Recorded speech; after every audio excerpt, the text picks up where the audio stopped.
Today I'm going to share with you all the different methods of training I use to climb the Faceit ladder. I'm going to be dividing these exercises into a tier list which will be determined by 3 factors. First, how accessible the method of training is for everyone. Second, how efficient the training is. For example, how many skills you'll be practicing at once. And third, how important the skills you're training in these exercises are. But before we get started, let's quickly talk about today's sponsor. SkinsMonkey. SkinsMonkey is a fully automated CS2 trading site. SkinsMonkey provides an instant way to get new skins. Along with that, they have a 24/7 live chat support, so if you run into any problems, they'll be right there to help you. If you're interested in finding a specific skin, you can use their search tool. Better yet, if you're not sure what skin you're looking for, you can use their filter tool to find exactly what you're looking for. If you use my promo code RIDEORDIE, you can earn up to $5 for free. Trade up $100 to make the most of it.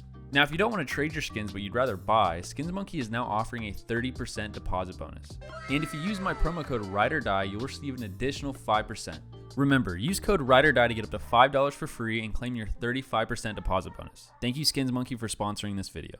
First on our list, we have a workshop map that I'm sure almost everyone watching this video is familiar with, and that is Aimbotz. First and foremost, anyone can use Aimbotz, which means it gets a 10 out of 10 for accessibility. In Aimbotz, you can practice a multitude of different mechanics, whether that be your raw aim, counter strafing, recoil control tracking, the list goes on. Now, I would give Aimbotz a 10 out of 10 for efficiency, but the only real problem here is that you're not practicing against real opponents. And for that, I have to give it an 8 out of 10 for efficiency.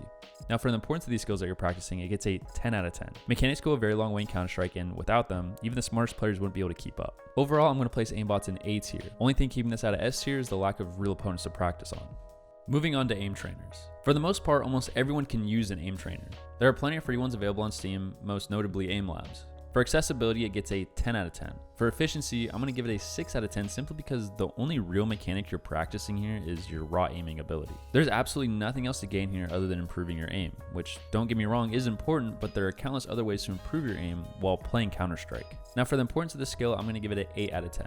Simply put, if all you were to do is play Aim Labs and never touch Counter-Strike, then you would hardly improve as a player, if at all, but instead just improve as an aimer. For these reasons, I'm going to put aim trainers in B tier. Practicing recoil is very easy in Counter-Strike. All you have to do is download the workshop map or even just enter a private match and spray the wall. For that reason, it's getting a 10 out of 10 for accessibility. However, for efficiency, I'm going to give this a 5. Practicing recoil control in CS is very important, but while you're doing this, you won't be practicing other mechanics that will have a much bigger impact on your performance. I will say though, I do spend about 5 to 10 minutes each day working on my spray patterns, but when I do, I always incorporate counter strafing before my sprays so I can at least work on one more thing while I shoot.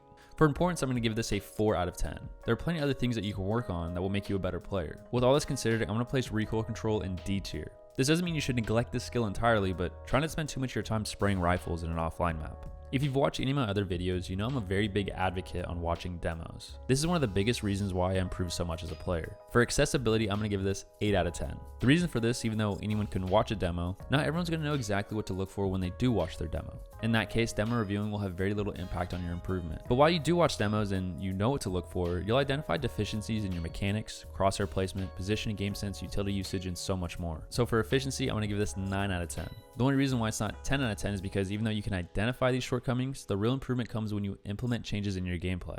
Now for the importance of these skills, this is an easy 10 out of 10, which puts demo reviewing in A tier. Out of everything we're going to talk about, coaching is probably the most inaccessible for most players. This is because it costs money. So for coaching, accessibility will get a 4 out of 10. Now similar to demo reviewing, you'll find all sorts of different things you need to improve on, and a good coach will give you actionable methods for fixing these things to improve as a player. So for efficiency and importance, they will both receive 10 out of 10 to put coaching in B tier.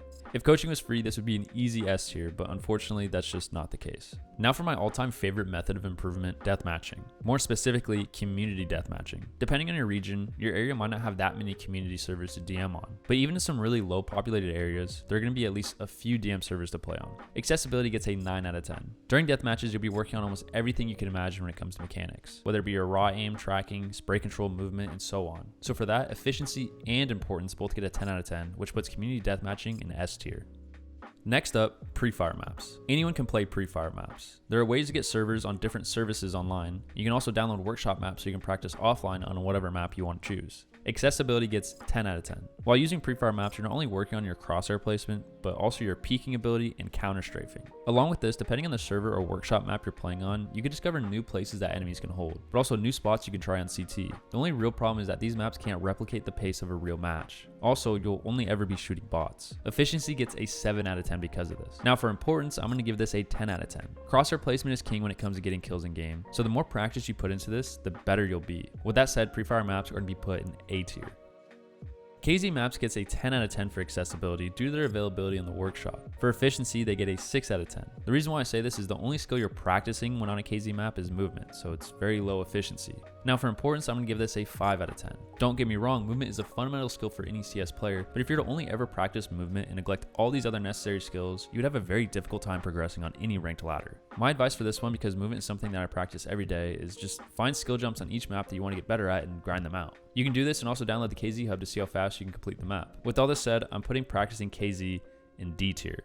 Please don't hate me. Unlike community deathmatch servers, Valve DMs are available for everyone. There have been some reports that there being lobbies filled with bots that insta-kick players once they join, but outside of that, you shouldn't have too many problems. Accessibility gets a 7 out of 10. For efficiency, I'm going to give this a 6 out of 10. The reason why is because similar to community DM servers, you're going to practice all the same skills, but the amount of engagements that you'll see per minute is going to be much lower. This is because the population of Valve servers compared to community DM servers is much lower. Along with this, the server capacity is much lower as well. Valve servers take some time for you to respawn, and in community servers, this is instant. There are a few other factors that play into this too, like when you get a kill in a community DM server, your magazine resets so you can continue fighting. Or when you get a kill in a community server, it's going to replenish a small amount of health for you. So again, efficiency gets a 6 out of 10. Now for importance, it's going to be the same as community DM, 10 out of 10. Mechanical skills are some of the most important things you can develop as a CS player. I'll be putting Valve DMs in C tier.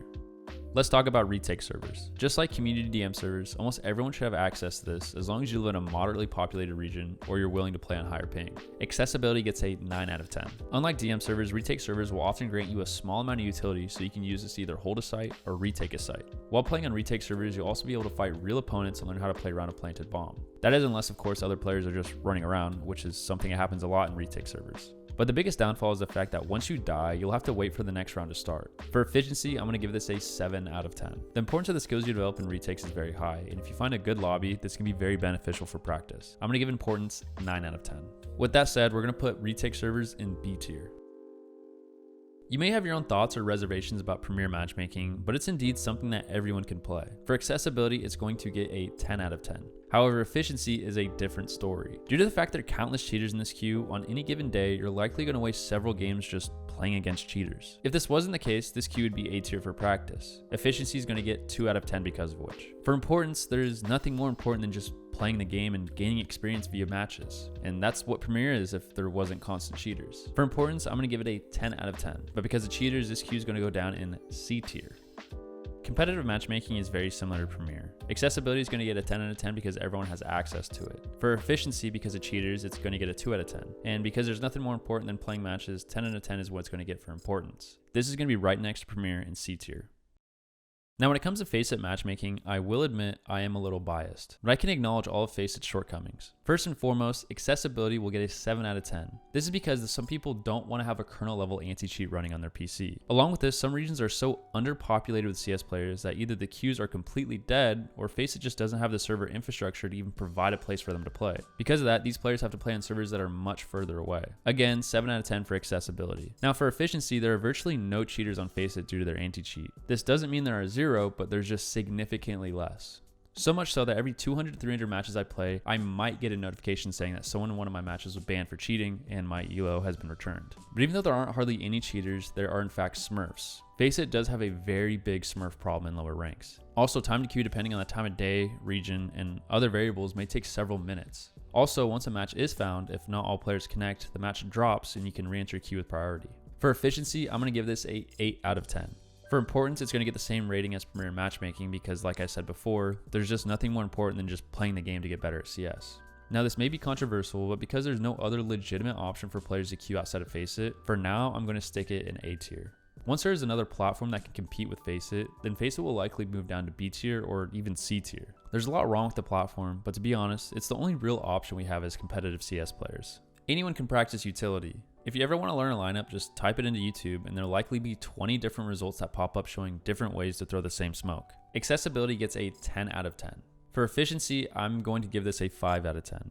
And this is because even though knowing how to throw utility is really important, when you're practicing this, you're not really practicing anything else. For importance, this is a clear 10 out of 10. Good utility usage can make the difference between someone that is 1400 elo and 2000 elo. With all that in mind, I'm going to put utility practice in B tier. Last but most certainly not least is watching high elo players and pro player demos. Almost every pro match is available on YouTube, and there's almost an infinite amount of pro player demos from pugs that they play also on YouTube. Accessibility gets a 10 out of 10. For efficiency, the only real downside to this, similar to watching demos, is that even if you gather every bit of information from watching them, if you don't make a conscious effort to apply these things into your matches, then it goes from being constructive to just pure entertainment. I'm going to give it a 9 out of 10 for efficiency. Now, the importance of these skills you'll gather from watching pro players and high elo players is very high. If you watch closely and take notes, you'll learn a lot about utility, positioning, game sense, how to peak angles, how to play ecos, how to manage your own economy, and so forth. For importance, this gets a 10 out of 10, which puts pro demos in S tier. Something I will say though, if you're in a really low level of Faceit Premier, then I strongly recommend that you stay away from watching demos from very high elo players like Donk. Instead, try to find someone that plays in your region that's also level 10. The level of play that myself and other level 10 players that aren't pro players will be a little bit more digestible, and myself and other streamers will constantly talk about what we're doing so it'll be easier for the viewer to learn as they watch. Thank you for watching my training tier list for CS. Before I end the video, I want to shout out all the Ride or Die YouTube members. You guys are my favorite people on this planet, and you're the reason why I continue making content, so thank you. Also, there's a Ride or Die Discord you can join to find people to play with. Join 10 mans I host on the weekends and participate in giveaways we do twice a month. But that's all I got. If you enjoyed the video, be sure to leave a like. If you want to stay up to date with my content, be sure to subscribe and hit the bell to be notified. Thanks for watching.